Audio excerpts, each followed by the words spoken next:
Today I'm going to demonstrate how to design and build a 3-bike floor rack.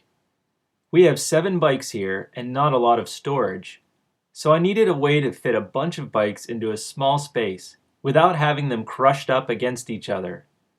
In this minimal space here, I am able to fit 5 bikes, 2 on hangers and 3 on the floor rack that I'm going to build for you today.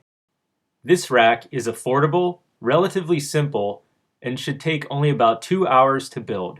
And it's a sturdy mechanism for holding your bikes upright and also allows plenty of clearance so you can easily access each bike one at a time. To start out, you will need one 8-foot long 2x3 stud, 6 42-inch balusters, or more if you are building a rack for a thick tire bike, and a couple dozen 2-inch long screws. You can pick all these materials up at the Home Depot for under $30 or for as little as $10 depending on the quality of the wood you choose. Tools needed include a saw, a hand, table, or circular, a drill with bits and drivers, a couple wood clamps, a tape measure, pen, square, and a level. First, you want to cut 2 40-inch long pieces out of the 2x3 stud.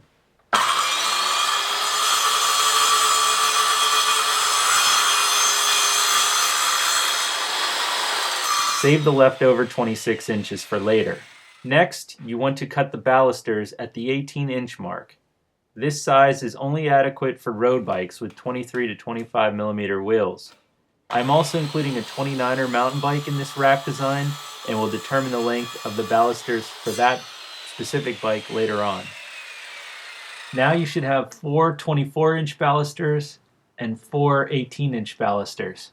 Now you can clamp one of the 18-inch balusters to one of the 40-inch 2x3s, lining it up so the edges are flush and also at a right angle with each other, and drill 2 pilot holes and 2 screws to secure it.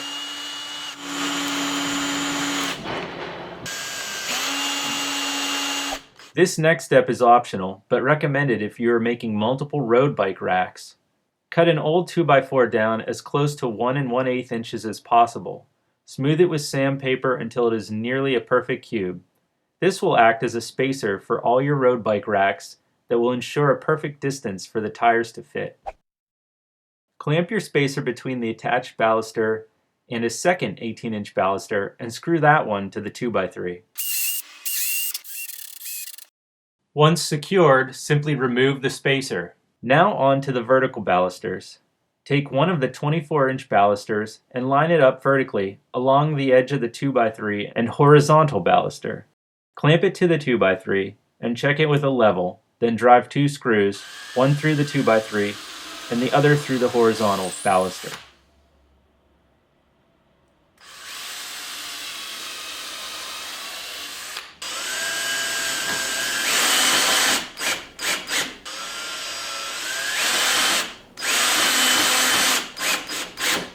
Using your spacer to calculate the gap between the verticals, clamp the second 24-inch baluster and screw it to the base beam and other horizontal baluster. Next, for the outer edge of the horizontals, take your leftover 26-inch piece of 2x3 and cut it to fit the exact width of the 2 horizontals with the spacer in between them. If you are making additional road bike racks, you can repeat those cuts at this time.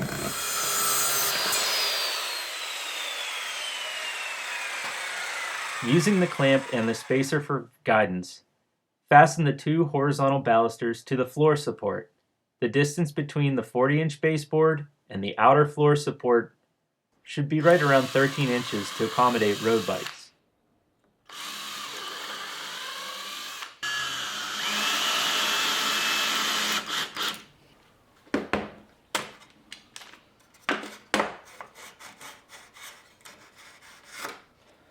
Now you can see our first horizontal tire support that is exactly 1 1/8 inches wide the whole way through.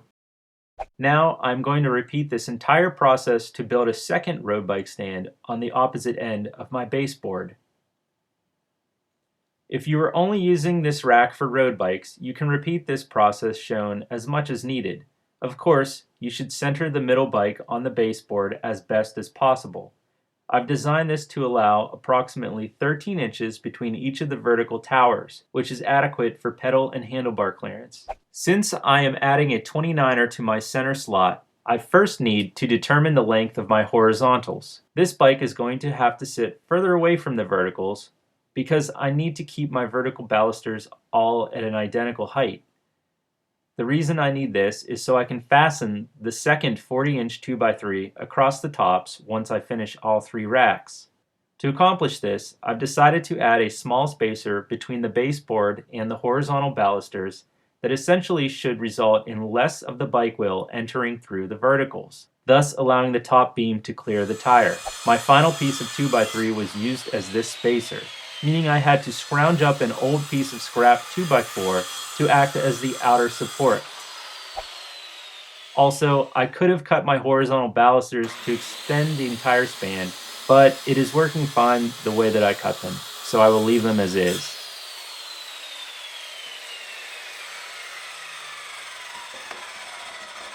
Since we don't have a spacer for this particular bike tire, I'm going to measure the tread and add about a 1/4 inch to that to determine my gap between the balusters.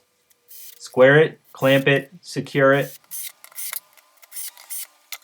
and repeat for the outer support board.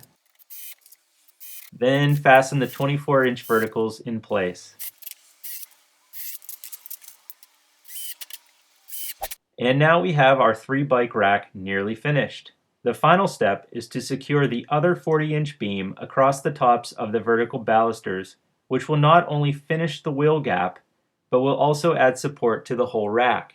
Start by inserting your spacer between a couple verticals, clamp them all together, and drill the support beam into each vertical. To ensure wheel clearance, line the edge of the beam flush with the inside of the verticals. Repeat this step on your other road-wheeled racks.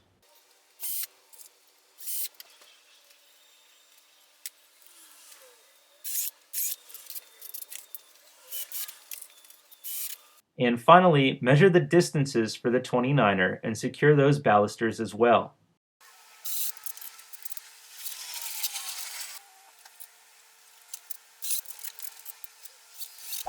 And here is your 3-bike floor rack. It's a good idea to sand the surfaces that will contact your tires. Painting is another option. The key to this rack is customizing it based on your bike sizes, but try to keep your verticals the same height to allow for that crossbar support beam. This rack was a bit tricky for me because of the 29er, but in the end, it is a functional design that I am happy with. Thanks for watching. Good luck creating your own 3-bike floor rack.